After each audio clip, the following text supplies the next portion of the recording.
Hey guys, Nerdarchist Dave here from Nerdarchy, for Nerds by Nerds, and I got a couple of my esteemed colleagues hanging out with me I'm today. Ted. I'm Nate. And one of our Nerdarchists out there, one of the viewers, James Miller, had asked the question, what about magic items in the economy of a fantasy setting? So, and this is like the age-old question, right? Because what would happen when I first started playing is, one, like you're like loading up your players with all kinds of cool magic items because it just seems like a great idea and Right. they're cool and you want to use them. But when you start breaking that down, it doesn't really work. Like, you would totally destroy the economy if they were able to actually sell everything that you gave them. Right. So it doesn't work. They give some cool suggestions in here about selling and buying magic items. Mm-hmm. But what do you guys think? Well, in previous edition, my longest exposure with lots of magic items was third edition. And in third edition, every item had a price. You could always find it. You could generally try and find somebody to buy it. And we got to the a stopping point in the campaign, and we had so much loot that we literally could buy our own kingdom with the amount of stuff we had.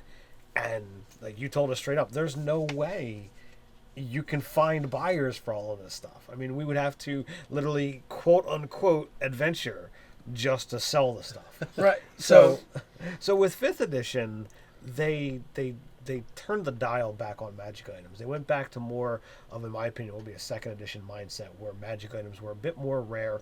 They did away with the whole +4 and +5 bonuses entirely, which 3rd edition really kicked out there. And they don't give you a set item price for what things are worth for everything. Individually. Yeah, They now give it based on rarity. On its rarity. So therefore, you can, if you adventure, you can find as a reward a formula for a magic item, but it doesn't give you that's actually kind of a variant rule too. That's if your Dungeonmaster even lets you make magic items. That's true with that as well. Because crafting magic items is a variant rule in this. It's an option. So they basically said, hey, the power is in the DM's hands. If he wants to let you make stuff, he can let you make stuff. Or he can let you make certain things by saying, hey, if you find a magic formula, and that way you can kind of like stopgap on any kind of... Well, since we're kind of talking about an economy in addition to specifically magic items, one of the interesting things, if you actually read the section on equipment and gear in the player's handbook, it basically says, pretty much adventurers are the only one that really use coins and maybe the wealthy. Right. Maybe. Because most other people are going to barter and trade goods as opposed to trade coins. goods. They're going to use services, favors to say, hey, I need this thing here. Yeah, because if you kill a troll or something that's been harassing the area for decades, well, he's got all the merchants' loot, all the money that would have been in there, and blocks of gold or whatever they're trading, bars of iron, but he's not going to have just, you've killed a troll in the street and here's all this cash popping out of him. It's like the video game, I kill a dude and he just bursts into piles of treasure. Yeah, so so that's an accumulation of wealth. Layer hoards are accumulation of wealth over a lot of time. Right. So the other idea too in 5th edition and from earlier editions was, well, when you get magic items, you're not going to want to get rid of them. Because supposedly, they're supposed to be kind of the best thing you can get in the game. Right. And conversely, other people don't have as much use for them. The merchant, what's he going to do with a +1 sword? What's he going to do with a magic suit of armor? Well, the best he could do is probably find a set of adventurers that want to buy it. Right. Yeah, or some rich noble is like, looks this beautiful dragon scale mail. Yeah, I'll buy it for 100,000 because I've got somebody who will probably want this for double that somewhere in like a city somewhere. So he's probably thinking he's already got a buyer. And merchants have special connections rather than just a random adventurer on the street like, what am I going to do with this +2 sword?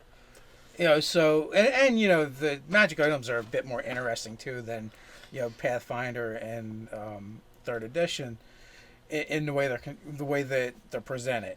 So in those games, it was almost like it was about the gear in your inventory as much as it was about your character. Absolutely. We've gone back to the emphasis is back on the character, not so much the gear. So you're an adventurer. You find magical goods. Now you have to find someone to actually buy them.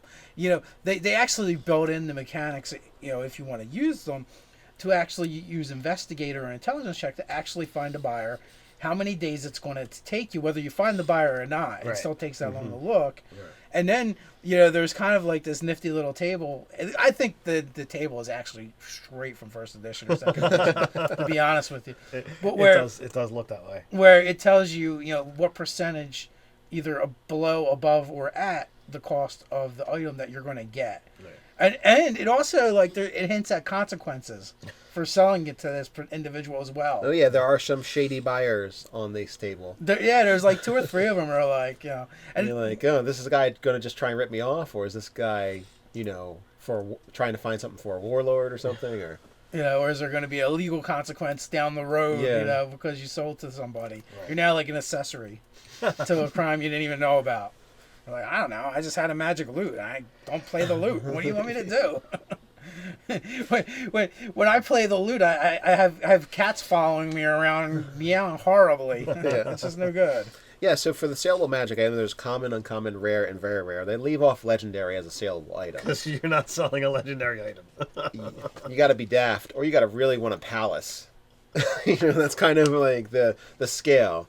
Because If it's so good if it's that good and someone actually wants it, they're like, they probably don't have the money for it, or they actually have to. They're gonna have to trade their palace to get it. yeah, the cost of crafting, they have legendary on the crafting magic items, is $500,000. That happens to also be the cost to build a palace or large castle.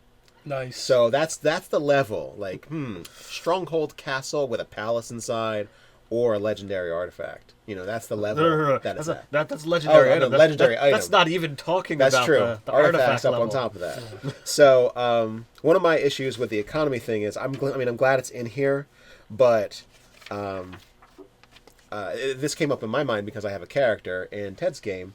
He's a cleric. He's finally gotten second level spells, and one of the spells he took was Continual Flame. It costs money to cast that. It's like 50 gold pieces worth of ruby dust or some kind of gemstone dust. Well, I'm like, all right, 50 gold for that is a base cost. No one can make an enchanted lantern that glows forever without spending that 50 gold. So if you bought one, it's got to cost at least the time to make it for the guy. The fact that it's a second level cleric spell should add money to it. Because, you got to pay for healing. Healing's not free. Right. So why would a second level cleric spell be free? So cost to make 50 gold, plus the cleric's time. Even if we add it 10 to 25 gold, so 75 gold right there. Plus the lantern. Make it a really nice lantern. It's going to glow forever. So another 10 gold for a really nice, sweet lantern with some engraving or whatever on it. All right, so you're already to the cost, like almost 100 gold.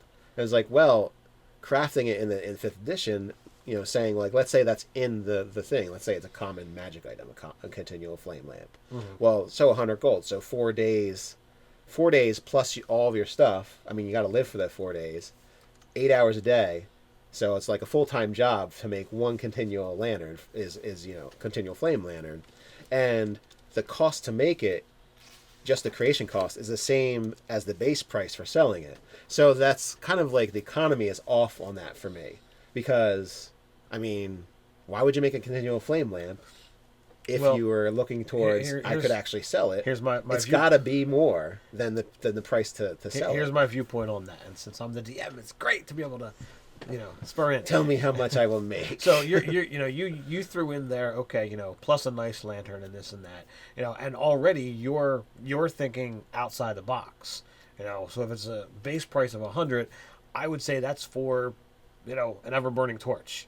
You get just a stick that's got a permanent magic on it. Stick in a sack and when you you can don't want just it. stick in a sack or some wrap it in black cloth and it doesn't glow anymore.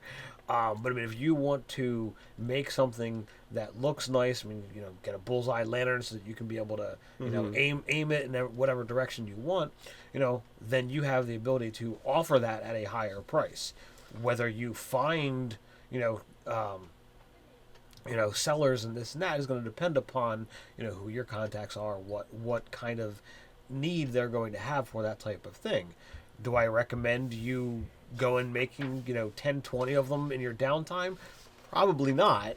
But to always have 4 to 5 on hand if you've got the components for it, I absolutely think that's something to be able to do. So you come across somebody that's, hey, are you interested? You've got one that you can just straight up sell right now, and you can be able to replace it within a day. Now, while I would like to be a magic item making merchant and sell things like that, I'm thinking probably because they made the crafting magic items the same cost as the base saleable price, you're not supposed to be making magic items and selling them as a living. Is what I'm seeing it as. As a living, probably not, especially not. Either that or someone that did not know economics at all made these. But if you look at, maybe potions as a way to go, they are a consumable item. You give an adventuring party one ever burning torch, maybe 2, and they're set. They don't ever need that again. Whereas healing potions and potions of whatever else, use once. They're used one and done. So those are the kind of things that I think are going to have a much more, resale. And if you're always providing good at good prices, you'll have repeat customers. Heck, I know for a fact that in the Griffin Gaff campaign setting, there's 2 adventuring parties based out of one city. So. Well, but what Nate's saying, the problem is if you use the base price of the way they do it, you can never sell it for more than it cost them to make it. That's where I'm. Well, I could get if I rolled high, I could find a shady buyer that would also offer me $150 for the land. That's where I'm going to just have to basically disagree with the books and say that there's no way if the healing potion costs 50 gold to buy, there's no way it costs 50 gold to make. End of story. It's got. I would say as the base price to make it would be 25. Well, isn't the healing potions are in the PHP? Yeah, for 50. Yes, costs 100 to make it. Yeah, so their charts are a little off. I think it's just like a general guideline. So for sale, you're saying that if it's for 50 gold in the PHP, it's got to be cheaper to make. Because straight out in my game, if it costs you 50 gold to buy a 2d4 plus 2 healing potion, it's going to cost 25 to make it. Makes sense.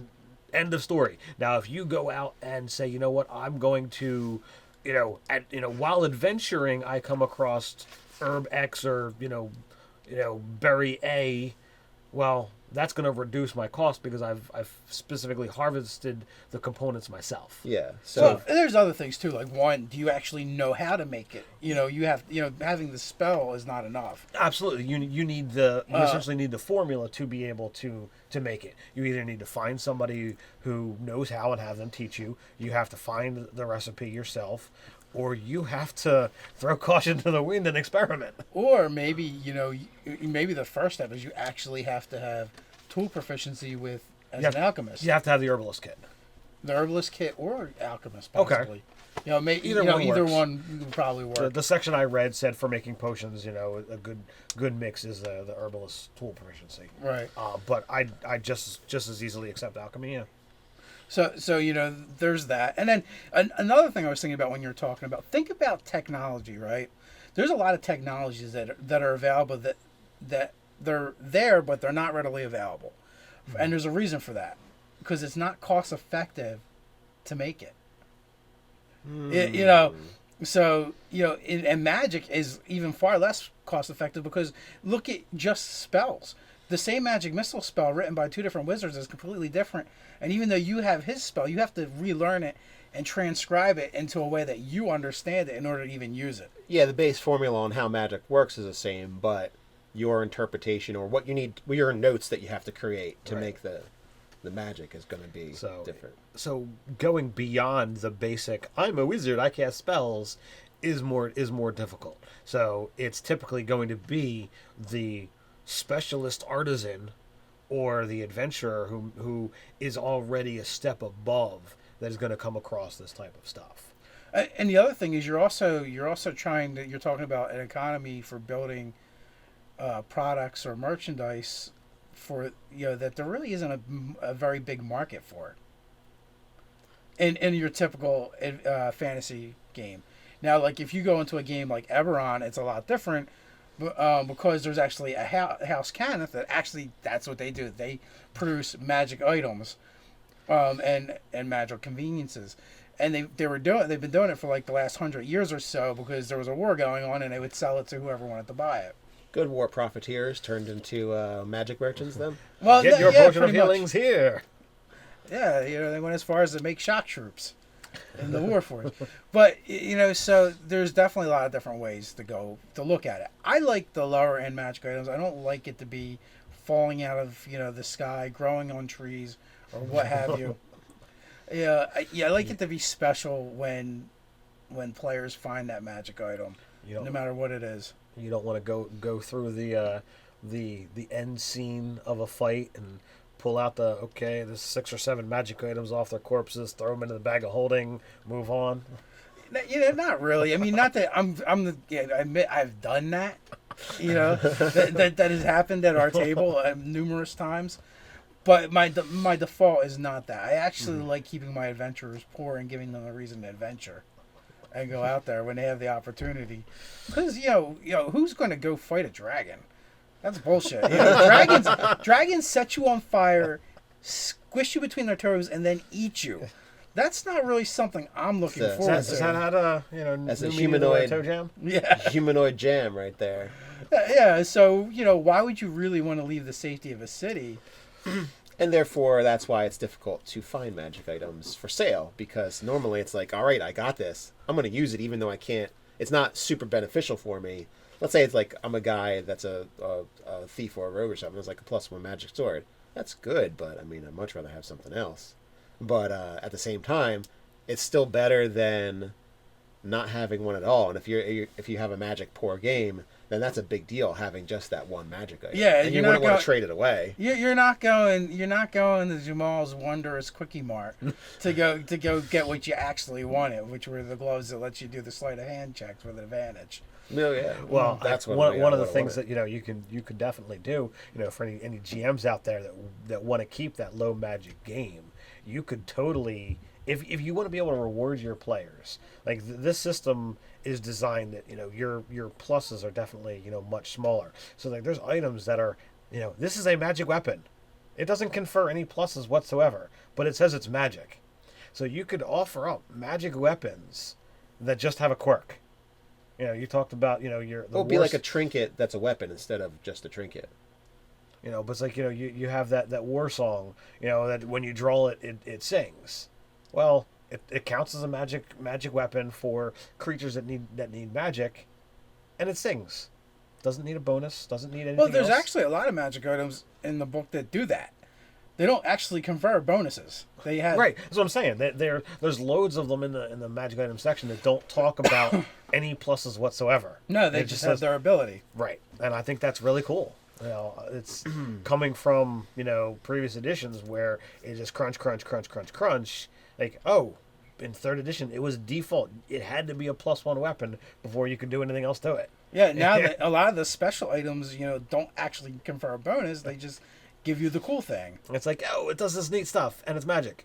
But what's this bonus to hit and damage? There is none! Yeah, I mean, in 5th edition, getting those pluses is a big deal. Indeed. So they're not giving them out. So what about, conversely, the other direction? What if you wanted a magic-rich game? What if you wanted to run like an Eberron style where you can just purchase magic items? Well, in that situation, I would say everything drops down a tier. So anything that's rare, you can make that be uncommon, and blah blah blah blah blah. Or even if you took. Well, I mean, there's a lot of 5s here, so if you just knocked it down by 5, so let's say uncommon becomes more like 100, rare becomes like 1,000, very rare becomes 10,000. That kind of like whatever you want to figure out for your game. I would also suggest the creation of magic items would be much cheaper. If you wanted a magic rich game. They go hand in hand, in my opinion. So you could have it where magic is ever present in your society. People having torches that burn for long periods of time or forever. Well, yeah, maybe the streets are lined with ever burning street lamps. Right. Yeah, like Everon, where you have airships that you're powered by elementals. And if you have enough to afford it, there's actually teleportation circles that you can actually access. Right. So there's plenty of ways to totally enrich your games for all those items that just count as a magic, I would automatically put them be, at a +1.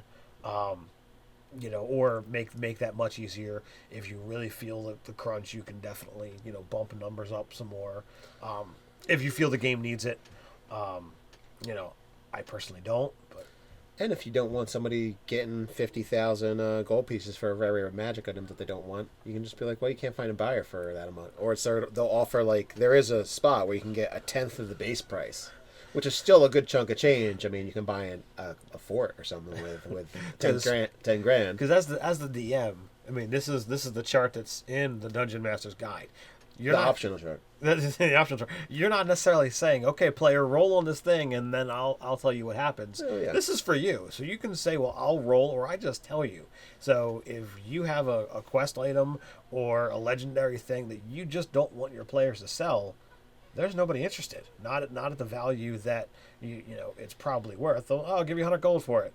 But you can't let your story and plot be circumvented by mechanics and crunch. Right. You just take that into account. But this does give you a good idea of what you can do when you're done adventuring and you want to retire. And you're like, I just don't really need that +2 sword that's lit on fire anymore. I think I'm going to retire, own a farm, hire some workers, and just drink wine and stuff all day. And eat tasty food. So, I mean, if you want to do that, sell a couple of your awesome magic items and you can go buy in a really nice place for the rest of your life. If you find a buyer. If you can find a buyer. And if you're willing to take cheaper amounts, you can still buy a nice place. A halfway decent place. So, I guess that pretty much wraps this up. It's spent. We've spent this one. What do you guys think? How do you handle magic in your campaign settings? Is there everywhere? Is it rare? Can you buy it? Can you find buyers? You can let us know in the comments below. While you're at it, comment, share, and subscribe. You can check us out on nerdarchy.com. You can also check us out on the Nerdarchy subreddit. With that, stay Stay nerdy. nerdy.